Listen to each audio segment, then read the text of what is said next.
You ask Tiger to calculate. This deals with linear inequalities with one unknown. The final result is k smaller than -1. Let's solve it step by step. Group all k terms on the left side of the inequality. Add 5k to both sides.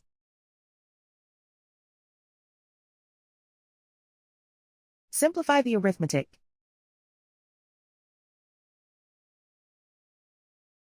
Group like terms.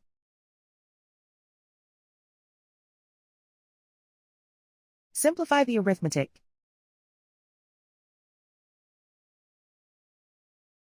Isolate the k. Divide both sides by -3. Whenever you multiply or divide by a negative, reverse the inequality sign.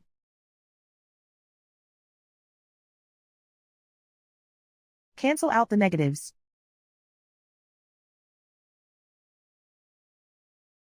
Simplify the fraction.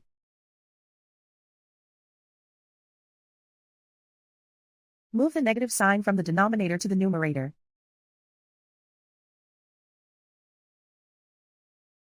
Simplify the fraction.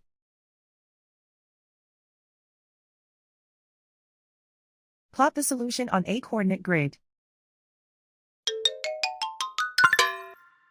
And so the final result is k smaller than -1.